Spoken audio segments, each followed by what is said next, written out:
Ya, PK Sakatata. Tatal itu menjadi sangat menarik ya dari sisi hukum, karena PK tersebut uh, bisa menjadi sesuatu yang menarik perhatian pakar hukum dan hakim untuk lebih mendalami karena apa?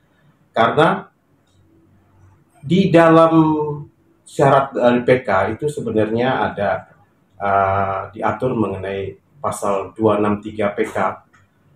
Di sana disebutkan di poin A dan poin B, memang suatu putusan yang sudah berkekuatan hukum tetap itu dapat diajukan PK apabila dia memiliki novum atau bukti baru. Tapi yang menarik itu di poin B dari pasal 263 tersebut, yaitu apabila dalam berbagai putusan terdapat pernyataan bahwa sesuatu yang telah terbukti akan tetapi hal atau keadaan sebagai dasar atau alasan putusan yang dinyatakan telah terbukti itu ternyata telah bertentangan satu dengan yang lain.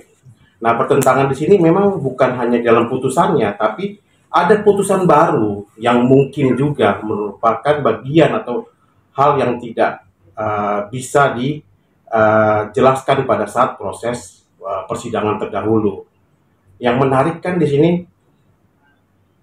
penyidikan Polri tersebut dia diproses berdasarkan pemeriksaan dari saksi-saksi, tersangka, atau pelaku. Dan dari proses itu diputuskan ada berbagai tersangka, termasuk yang namanya tadi Peggy Setiawan. Nah, Peggy Setiawan waktu proses dari perkara yang terdahulu dari 10 tersangka kalau nggak salah itu kan sudah diputus. Nah, pada saat sudah diputus, Peggy Setiawan ini tiba-tiba muncul dan ditangkap, pada statusnya dulu dikatakan DPU dari proses penyidikan yang dahulu. Nah, ini menarik. Pada saat dia ditangkap, keluarga Peggy atau Peggy-nya melakukan pra-peradilan. Nah, pra-peradilan ini kan yang menjadi bukti bahwa proses penyidikan yang dari awal itu ternyata ada yang tidak benar. Itu mungkin karena satu kesatuan ini penyidikannya. Sehingga apabila satu kesatuan penyidikannya, ada satu yang disebutkan di dalam kelompok yang melakukan kejahatan tersebut, ternyata dia bukan pelakunya, atau mungkin kejahatan itu tidak terjadi atau tidak dilakukan oleh mereka atau sebagian orang, berarti ada yang salah dalam putusan terdahulu. Nah, ini mungkin akan menjadi menarik apabila hakim di tingkat PK juga mempertimbangkan atau meneliti apakah putusan pra-peradilan Peggy ini bisa menjadi satu acuan bahwa penyidikannya, kita bicara kembali lagi kepada penyidikannya, ada yang tidak benar dalam proses penyidikan terdahulu. Ini mungkin yang perlu dipertimbangkan, sehingga alasan novum atau alasan PK yang diajukan oleh Sakatata tersebut mungkin saja bisa menjadi membuat terangnya perkara ini dan menjadi pelajaran juga bagi semua pihak, termasuk penyidik, bahwa harusnya dalam melakukan penyidikan pun tidak ada salahnya lambat, tapi janganlah sampai menghukum orang yang bersalah. Itu saja, prinsip hukum itu harus kita tegakkan. Ya, tadi saya katakan kalau berkas penyidikannya menjadi satu atau dianggap ini pelaku-pelaku yang sama, melakukan hal yang sama, melakukan rekonstruksi, seolah-olah mereka melakukan kejahatan yang sama, berarti kan ada yang tidak benar dalam penyidikan tersebut. Karena apa? Pada saat satu orang dinyatakan bebas, kemungkinan berarti yang di dalam rekonstruksi itu menjadi tidak sempurna. Berarti ada yang miss, berarti bukan ada yang pelakunya, bukan itu. Atau kejadiannya benar nggak seperti itu? Mungkin itu yang paling utama. Kita harus meneliti dari sisi hukum, benarkah itu ada terjadi kejadian itu. Karena kalau saya teliti juga dari alasan dari PK yang diajukan oleh Sakatata tadi itu, novumnya seolah-olah tidak terjadi pembunuhan, tapi adanya kecelakaan.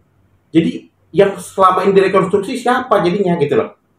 Mungkin itu yang harus perlu diteliti. Jadi ada tanda tanya besar Bang di sini. Ya, tapi kalau saya dari sisi hukum tadi saya katakan, apabila ke pasal 263 ada di dalam pasal 2 ayat 2 dari huruf A dan B tersebut, jelas ini putusan Peggy Setiawan itu bisa menjadi satu alat untuk hakim juga menilai atau meneliti lebih jauh apakah penyidikan yang dilakukan selama ini dalam prosesnya benar atau sesuaikah dengan jalan ceritanya atau prinsip-prinsip hukum meletakkan seseorang sebagai pelaku atau tersangkanya dalam tindak pidana tersebut. Kakak Tata sendiri kan sudah pernah dihukum Bang.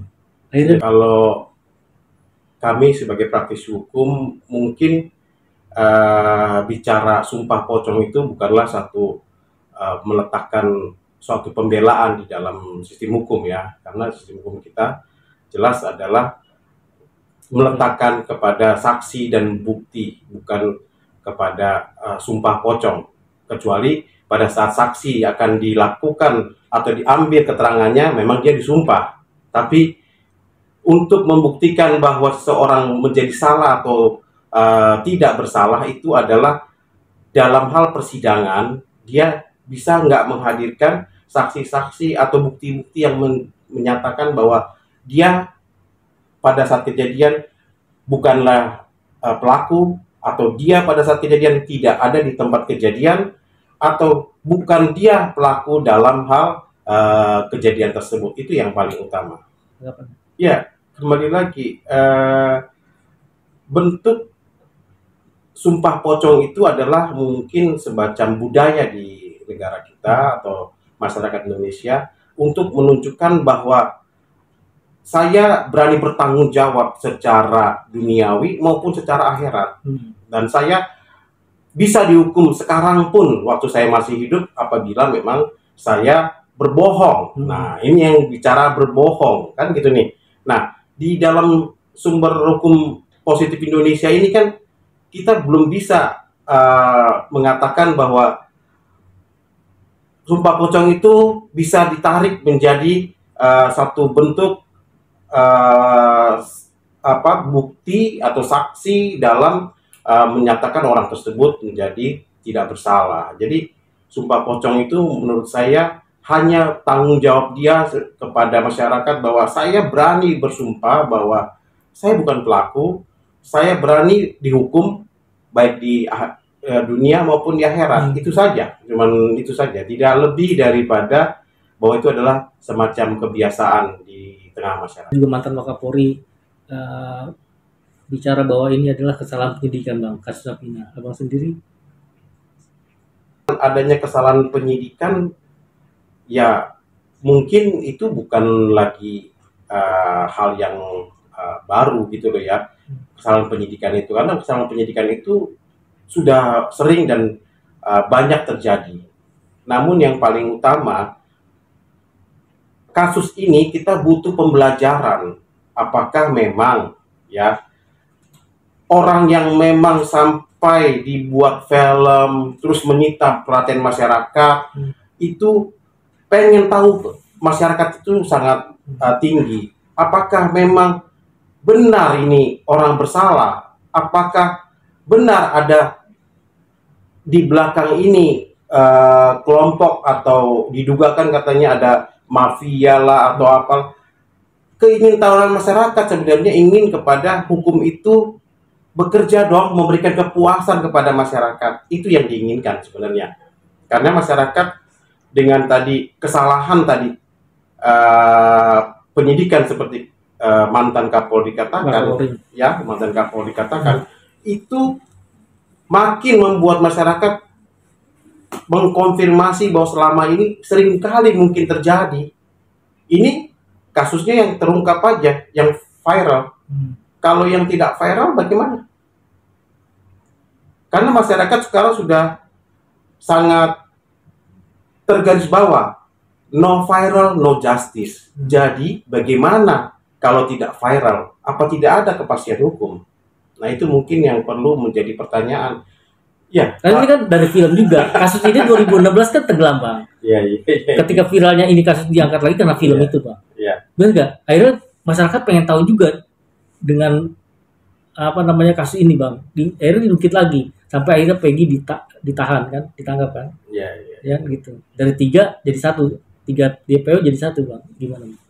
Ya, kalau bicara film itu mungkin tadi seperti saya katakan, no viral, no justice kan. Tapi bukan berarti film itu menjadi satu alat justifikasi bahwa film itu adalah suatu kebenaran. Kalau nanti yang dihukum berbeda, berarti film itu udah nggak benar lagi. Nggak, saya sih nggak bilang, karena film adalah film yang harus dinikmati sama semua pencinta film. Tapi kalau film itu harus dirubah, atau mungkin jangan dirubah kali ya, mungkin dibuat seri baru bahwa filmnya akhirnya begini, lebih tepat daripada filmnya menjadi salah. Nggak tepat itu kalau saya bilang gitu. Jadi harapan apa, Bang? Dari PK-nya sekarang apa, Bang? Ya, harapan saya bahwa ya masyarakat itu sampai sekarang sangat ingin mencari tahu apakah benar film itu juga menggugah pemikiran mereka bahwa ada yang salah di dalam ini. Ditambah lagi ada informasi Kapolri menyatakan salah prosedur, mantan Kapolri ya maksud saya, mantan Wakapolri ya, salah prosedur. Nah, ditambah lagi ada putusan pra-peradilan, mungkin makin membuat masyarakat menjadi bertanya-tanya, apakah hukum kita ini ke depannya masih bisa memberikan pertanggungjawaban dan masih bisa diandalkan oleh masyarakat. Dan apalagi masih ada lagi 8 orang atau 9 orang lagi yang membutuhkan keadilan kalau memang ini menjadi satu titik terang bagi terangnya perkara tersebut. Menurut saya majelis hakim tidak ada salahnya meneliti lagi atau menguatkan atau mempertimbangkan sedalamnya bagaimana sebenarnya mengenai kasus ini. Itu dari saya sebagai praktisi. Soalnya hukumannya tidak main-main, Bang, seumur hidup. Yes, itu makanya lebih baik hakim memutuskannya dengan pelan tapi memberikan kepuasan, atau lebih meminta bijaksana dari hakim untuk lebih mendalami materi-materi dari alasan-alasan PK atau alasan-alasan yang sudah berkembang di masyarakat juga bisa dinilai. Itu jadi acuan ya, Bang? Berkembangnya masyarakat, opini-opini masyarakat jadi bisa jadi acuan sebagai hakim nggak sih? Apalagi ini Mahkamah Agung kan? Tidak juga, cuman maksudnya kayak informasi adanya putusan ini mungkin ini bisa menjadi. Tapi kalau hanya berita-berita TV mungkin dia tidak ini menjadi dasar untuk dijadikan dasar, tidak bisa. Tapi mungkin untuk menggugah hakim berpikir ke arah sana bisa-bisa saja gitu loh. Tapi dengan cari alasan hukum yang akurat untuk itu. Gitu. Oke, terima kasih banyak, Bang. Ya.